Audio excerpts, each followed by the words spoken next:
এই যে দুইটা বিষয় জানতে চাই। এক, যেটি তিনি বললেন যে কর্নেল অলি আহমেদকে দেওয়ার পরে বিএনপির অনেক সংসদ সদস্য হয়তো তাকেই ভোট দেবেন পছন্দ করে।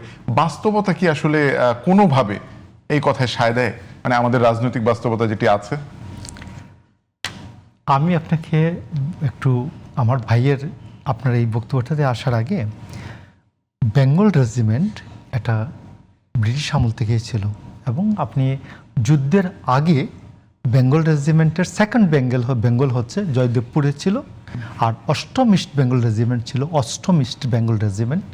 অষ্টম ইস্ট বেঙ্গল রেজিমেন্ট ছিল চট্টগ্রামে। অষ্টম ইস্ট বেঙ্গল রেজিমেন্টের সিও ছিলেন, কমান্ডিং অফিসার ছিলেন জাঞ্জুও, লেফটেন্যান্ট কর্নেল জাঞ্জুও, আর সেকেন্ড ইন কমান্ড ছিলেন 2IC, সেকেন্ড ইন কমান্ড ছিলেন মেজর জিয়াউর রহমান।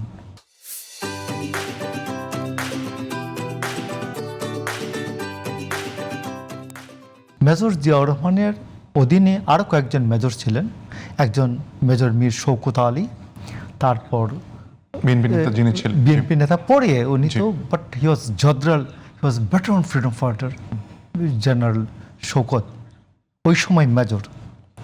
তারপরে captain Khaliquzzaman, captain Shamsher Mobin Chowdhury, captain Oli. Captain Oli he was quarter master বা এইরকম, যে উনি ওই সময় অষ্টম ইস্ট বেঙ্গল রেজিমেন্টে।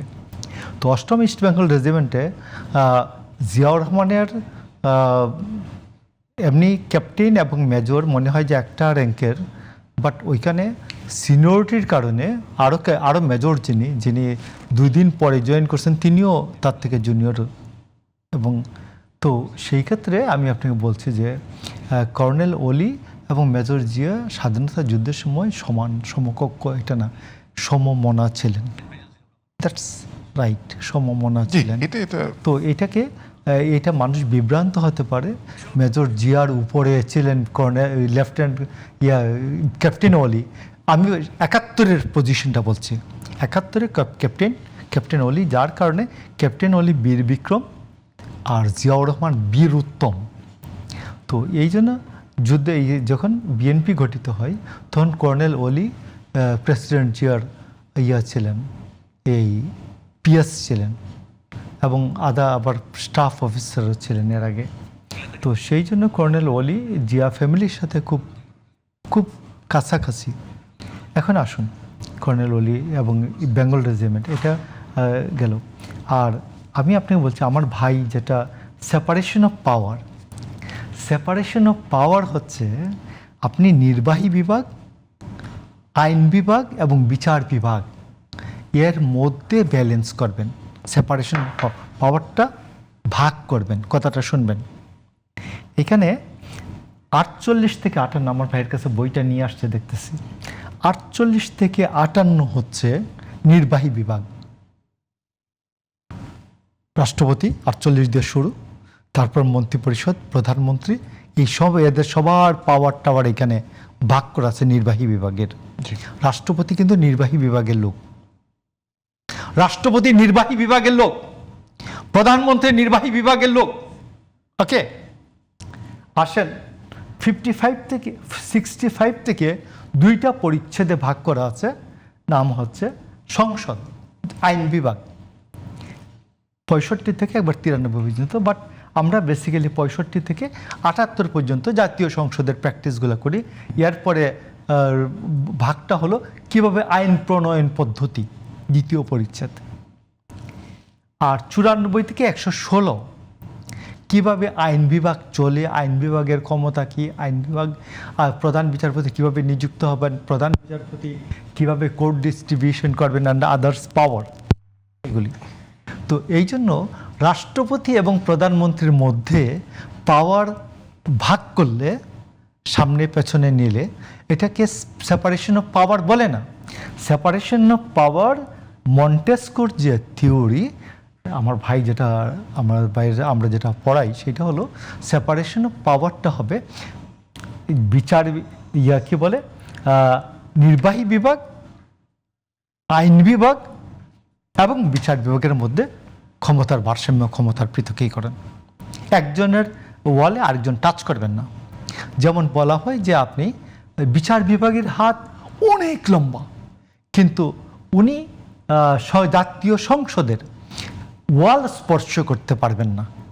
সংসদের ভিতরের কোনো বিষয় তো আলোচনা করবেনই না, সংসদের ওয়াল স্পর্শ করবেন না।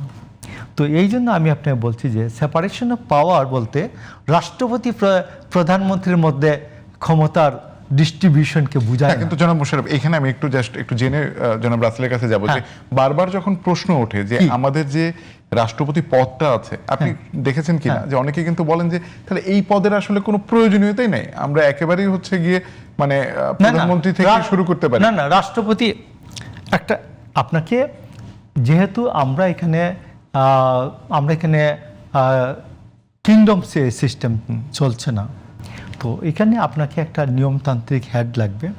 রাষ্ট্রপতি পদ্ধতিতে হলে রাষ্ট্রপতি নিজেই নির্বাহী বিভাগের প্রধান এবং রাষ্ট্রপতি তিনি রাষ্ট্রের 1 নম্বর ব্যক্তি। আমার এখানে রাষ্ট্রপতি রাষ্ট্রের 1 নম্বর ব্যক্তি এবং রাষ্ট্রপতির ব্যক্তিত্বের উপর নির্ভর করে অনেক কিছু। রাষ্ট্রপতির যে ক্ষমতাটা বলেন নাই, রাষ্ট্রপতির ক্ষমতা আছে, আপনি 48-এর 5 পড়েন,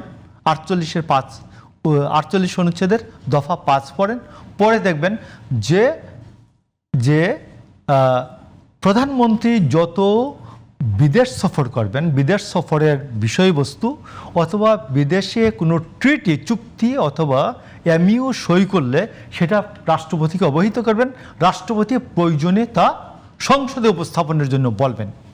লোক রাষ্ট্রপতির পাওয়ার আছে, এটা কেউ আলোচনা করে না, এটা বুদ্ধি করে না। কিন্তু আমি একটু বলি, এই যে ডক্টর মোহাম্মদ ইউনূস পুরো অন্তর্বর্তী সরকারের আমলে একবারও তার বিদেশ সফর নিয়ে রাষ্ট্রপতিকে অবহিত করেন নাই।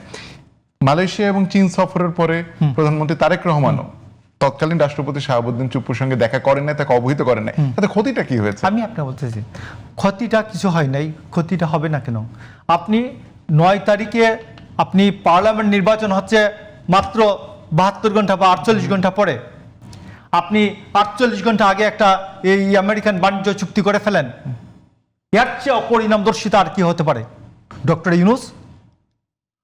ইউনূসের এর চেয়ে অপরিণামদর্শিতা কি হতে পারে? আমি আপনাকে, আপনার সময় নাই, আর না হলে এর আগে একবার ভারত চাপ দিয়েছিল যে ফরেন মিনিস্ট্রি এবং ক্যালকাটার হুগলি থেকে বাংলাদেশের সমুদ্র বন্দর চলবে। তো সেটা তো শেখ মুজিব মানেন নাই।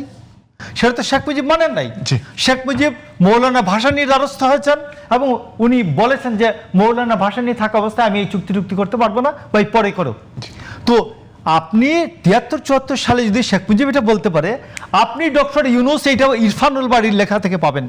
আপনি 48 ঘন্টা পরে আপনার গভর্নমেন্ট হবে, 48 ঘন্টা আগে বা 48 ঘন্টা পরে নির্বাচন হচ্ছে, আপনি বলতেন যে আমি এটা ট্রিটি সই করতে পারি না, নির্বাচিত গভর্নমেন্ট এসে এটা দেখবে।